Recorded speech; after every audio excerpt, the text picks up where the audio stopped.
Hola, este es un cuarto y último audio de trabajo sobre Juan Jacobo Rousseau. Como habíamos dicho al terminar el tercer audio, lo que queremos hacer ahora en este último audio es abordar algunas ideas generales sobre el principio de soberanía popular en Rousseau y el concepto de naturaleza humana que Rousseau maneja. Nos interesa tocar estos dos puntos porque, como veremos cuando leamos directamente a Rousseau en las sesiones que tendremos con los capítulos asignados del contrato social, en donde ahondaremos en estos aspectos que aquí voy a sintetizar, en esta visión, aunque sea muy panorámica que ahorita voy a abordar, se encuentra muy condensado ideas rusonianas muy distintas a las de Locke. Pensaría uno, de hecho, contra Locke, contra el liberalismo de Locke, y a partir de ahí unas derivas hacia nociones republicanas que hoy día son propias del debate contemporáneo sobre cómo profundizar la democracia. Rousseau no es un teórico de la democracia contemporánea actual, porque no le tocó en su tiempo ver eso, pero sí es un teórico que reprocha al liberalismo los límites que el liberalismo pone a la política. Y eso es lo que hace a Rousseau muy contemporáneo, porque el liberalismo actual, en su beta más conservadora, en su tradición más conservadora y hasta reaccionaria, esa que llamamos neoliberalismo, es precisamente una tradición de recorte, de achicamiento, de adelgazamiento, si se puede, al máximo de lo político, lo estatal, lo público, lo colectivo, lo que estaría más allá de la lógica del mercado.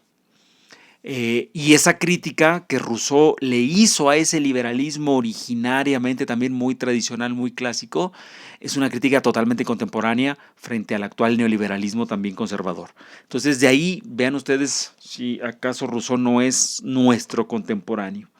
Lo que voy a hacer con el tema perdón, de la soberanía, voy a leer dos, tres parrafitos muy breves que aparecen en mi estudio preliminar, en la versión que yo tengo del contrato social.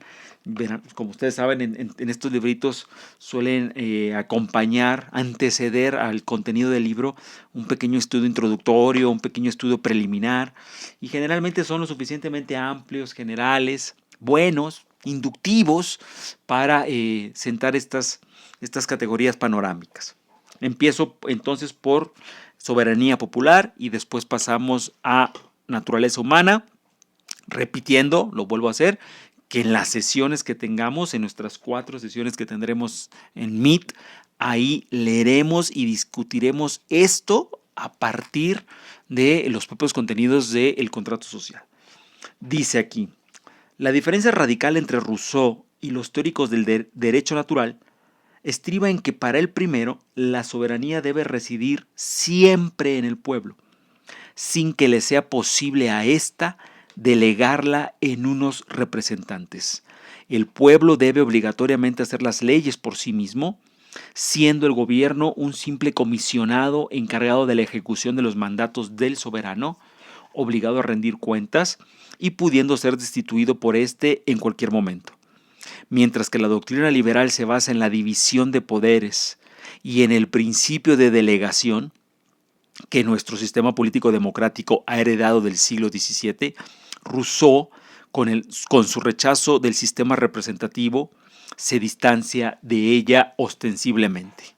A partir de lo que acabo de leer, que quedará grabado y podrán escuchar varias veces, podemos tener 3 postales muy simples, muy esquemáticas de lo que sería la teoría absolutista, la teoría, en el caso absolutista, la teoría de Hobbes, la teoría liberal, que es la teoría de Locke, y la teoría republicana, que es la teoría de Rousseau. Tenemos las siguientes postales. 1. Para Hobbes, el soberano es el monarca y tiene un poder ilimitado porque él representa en su propia individualidad como persona, como cabeza del Estado, representa el poder político. La forma del poder político es el monarca. El monarca en sí mismo, un individuo, encarna la soberanía, es el soberano y es una monarquía y un poder absoluto, como vimos en su momento, ilimitado, indivisible. Vimos cómo Locke, reaccionando a esa idea de soberanía, va a decantar la balanza no a favor del monarca, sino a favor del parlamento, en lo que también vimos que fue la Revolución Gloriosa. Como fruto de la Revolución Gloriosa surgirá una monarquía acotada. Esto se llama monarquía constitucional, un monarca que por primera vez debe aceptar los límites y las regulaciones de una constitución que se establece precisamente para impedir que el monarca pueda seguir actuando de manera arbitraria. Esa constitución, avalada y avanzada por el Parlamento, implicará, significará la fuerza del poder legislativo, en donde Locke, a diferencia de Hobbes, ubicará la soberanía. Pero es una soberanía delegada en representantes legislativos. Es una nueva soberanía acotada, porque tampoco este poder legislativo podrá hacer lo que quiera, precisamente porque es un poder legislativo constitucional.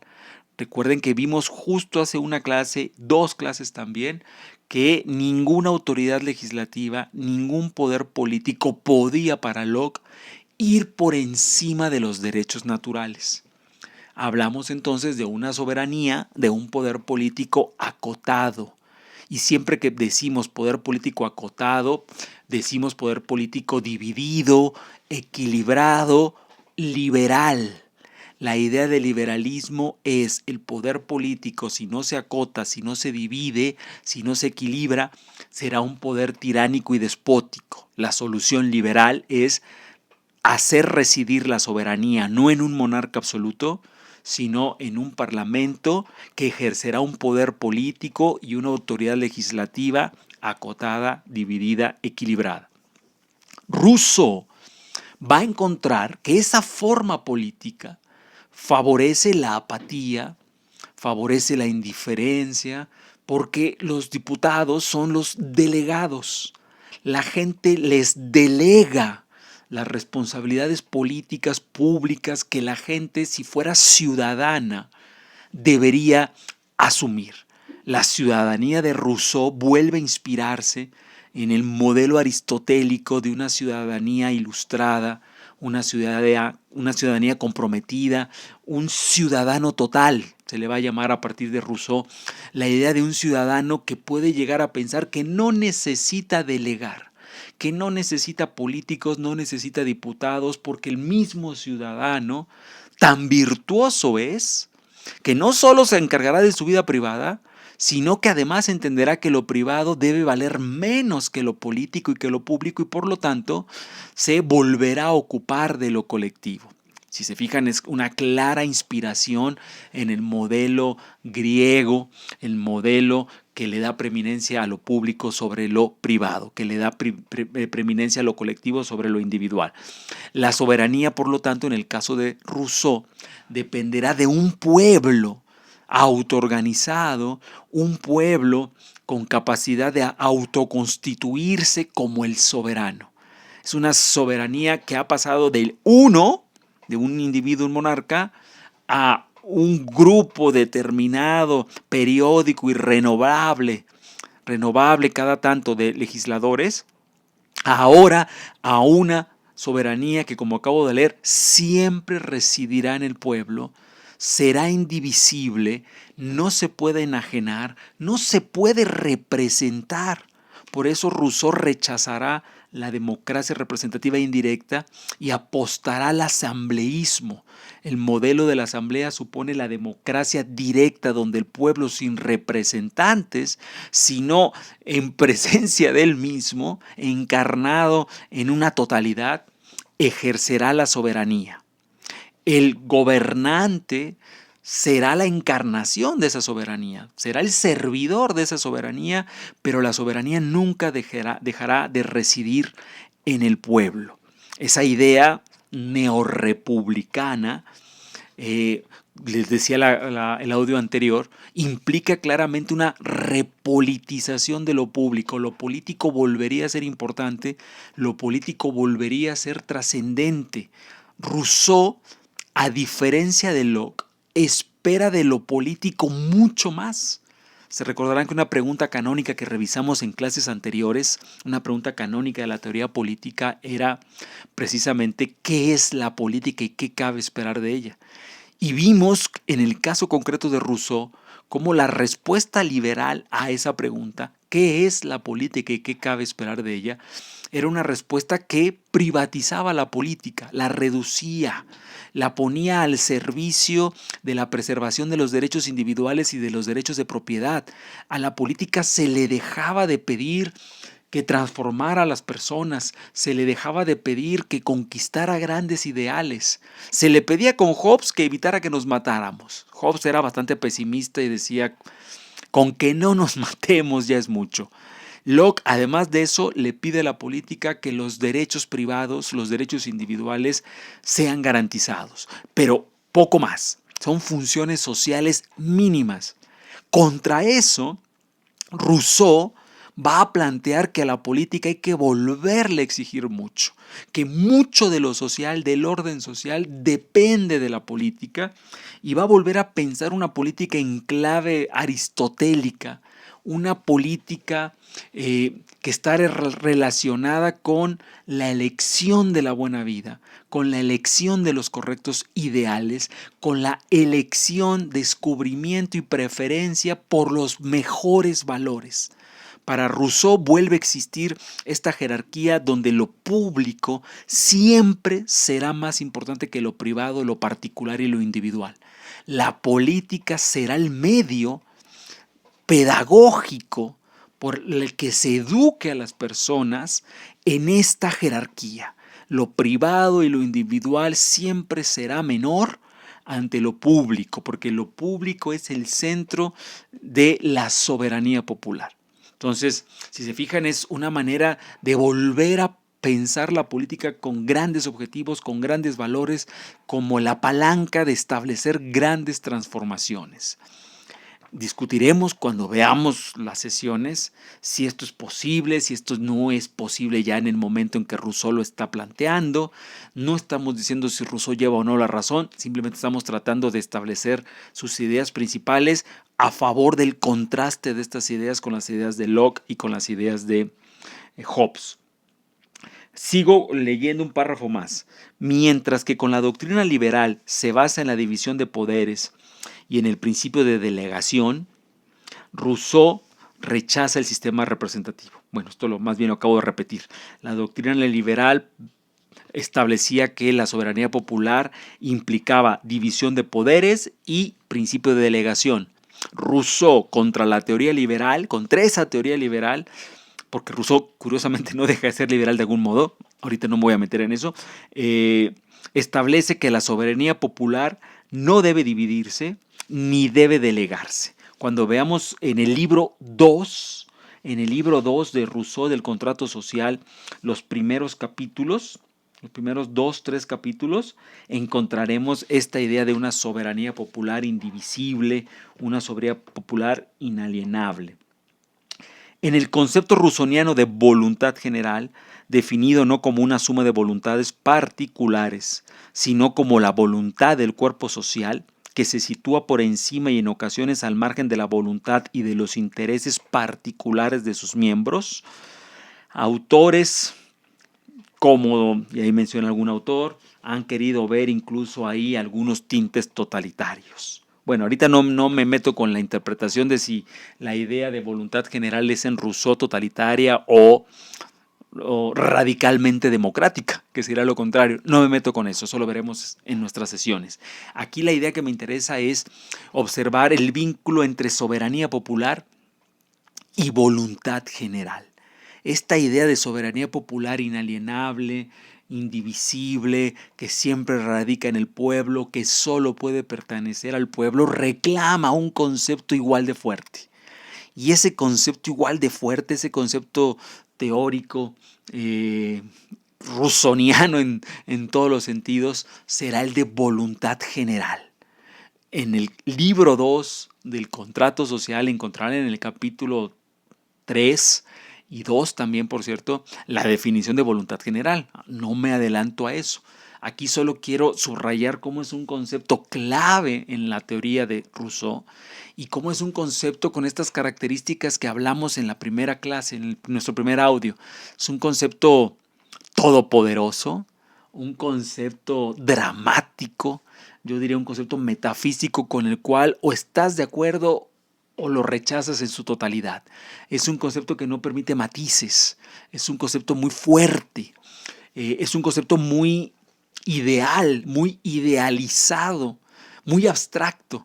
Y precisamente por esa carga muy desbordada de abstracción es que a veces permite las interpretaciones más opuestas. Porque ¿qué quiere decir Rousseau con voluntad general?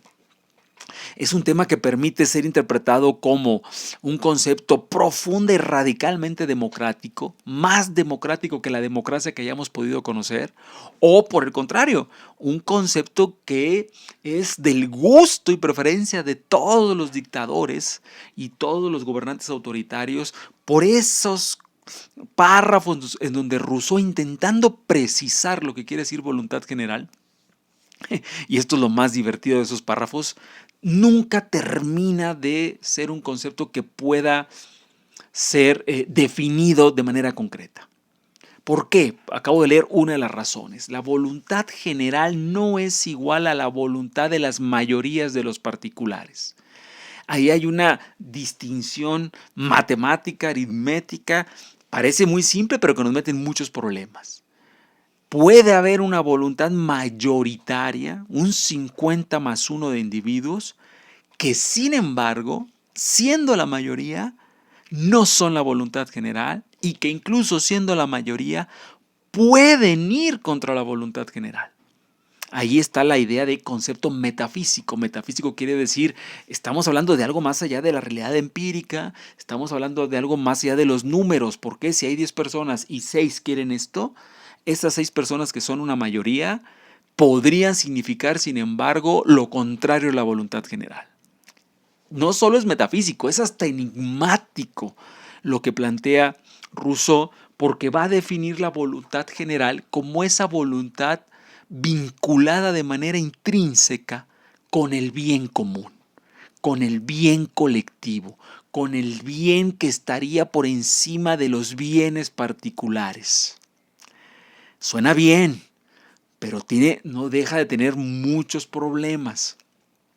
Entre varios, solo voy a mencionar uno en el que ahondaremos en nuestras clases. ¿Quién define el bien común? ¿Es acaso el bien común una categoría definible en sí misma y por lo tanto anterior, a priori, a la disputa de los bienes particulares? Hagan este esfuerzo de imaginarse dos escenarios. En un escenario, el bien común es algo que está por encima del bien que quieren y persiguen los individuos de una sociedad. En este escenario, todas las personas tienen preferencias, gustos, buscan beneficios, pero ese bien de los individuos es un bien individual, particular, privativo. El bien común está por encima de lo que los individuos quieren. Es una especie de categoría objetiva. Objetiva quiere decir no puede ser afectada por los deseos subjetivos. Objetivo está por encima de los individuos, es supraindividual. Tú puedes querer lo que tú quieras, puedes argumentarlo y justificarlo de mil maneras, subjetivamente hablando, pero más allá de tus alegatos subjetivos, el bien común está dado y no es lo que tú quieres. El bien común no se puede confundir con lo que quieres o con lo que te conviene. Eso sería una idea del bien común como un modelo de vida universal, objetivo y que, insisto, está por encima de las diferencias, las reyertas, los conflictos entre planes de vida de individuos que quieren cosas diferentes. Segundo escenario, que es el escenario liberal. El primero fue el escenario rusoniano. El segundo escenario es: el bien común no está por encima de los individuos. El bien común es a lo que se llega cuando los proyectos de vida particulares e individuales de las personas conflictúan, chocan entre sí y se encuentra alguna manera, la mayoría, que es el procedimiento, la mayoría establecerá: vamos a hacer ahora esto, no porque universal, objetiva y siempre de lo siempre sea lo mejor de lo mejor, sino porque en este momento, en la disputa entre bienes subjetivos, ha sido el acuerdo al que hemos llegado. Rousseau, este segundo procedimiento, que es el procedimiento de Locke, recuerden que con Locke vimos un capítulo sobre qué era la mayoría, lo rechaza. Porque para él ese procedimiento empobrece lo colectivo. Lo colectivo sería dañado, envilecido por los intereses individuales. Así que él, a la manera griega, a la manera aristotélica, va a apostar a que lo colectivo, lo común, estaría por encima de los gustos, miradas y ángulos individuales. Ese interés común, ese bien común, solo puede ser perseguido por la voluntad general. Es riquísimo, interesantísimo, poderosísimo el argumento, pero, y precisamente quizás eso es lo que lo hace más jugoso, implica estas grandes contrariedades. Tanto bien común como voluntad general suponen categorías metafísicas, no las podemos ver en la tierra, no las podemos definir, no las podemos apreciar de manera concreta. De tal suerte que si lo entendiéramos de la mejor manera, con buenos ojos, diríamos: son horizontes, son grandes ideales, son aspiraciones a las que habría que tender, aún sabiendo que nunca las podremos definir ni concretar. Son horizontes regulativos, son ideas normativas. Para eso sirven esas categorías que introdujo Rousseau, para intentar apostar a los ideales más grandes, aunque nunca los podamos conseguir, pero en la idea de buscar el mejor de los ideales estaría el núcleo de esto. Esa es una manera de verlo, digamos, con buenos ojos. Si los vemos con ojos dudosos, sospechosos, diríamos: estas categorías tan metafísicas en manos de dictadores, en manos de gobernantes autoritarios, arbitrarios, justificarían cualquier cosa. En nombre del bien común y en nombre de la voluntad general vamos a pasar a eliminar a todos nuestros enemigos. Dije a pasar porque estaba pensando en la experiencia de la Revolución Francesa. Robespierre intenta llevar a la práctica la voluntad general y, al no poder, digámoslo así, convencer por las buenas a sus adversarios, pues se le va a ocurrir el procedimiento de inventar la guillotina, ponerla en práctica y degollar a todos aquellos que él considera enemigos de la revolución y enemigos de la voluntad general, que solo busca el bien común. Si los enemigos no están de acuerdo con la voluntad general, querrá decir entonces que no quieren el bien común. Por lo tanto, serán enemigos del colectivo y quedará justificado su eliminación. Muy bien, hasta aquí, insisto, lo veremos con calma en su momento.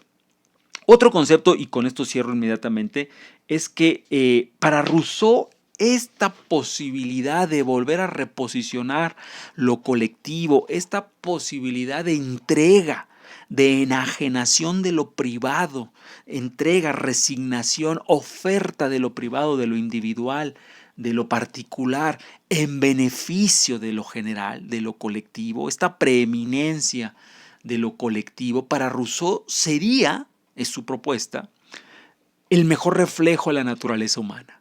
Rousseau vuelve a pensar en términos platónicos, por eso hablé mucho de su inspiración griega, y aquí se inspira más en Platón, en una naturaleza humana buena por definición, maleable en el sentido de bastaría que se le enseñara la virtud para que los seres humanos fuéramos solidarios. Los seres humanos somos buenos por naturaleza. El problema y la explicación de nuestra mezquindad, nuestro egoísmo, nuestros conflictos, no es nuestra naturaleza, sino es el medio. Es la sociedad, el medio ambiente en el que nos formamos, quien nos corrompe. Pero nuestra alma, nuestra naturaleza humana, por definición es genuinamente positiva, genuinamente noble.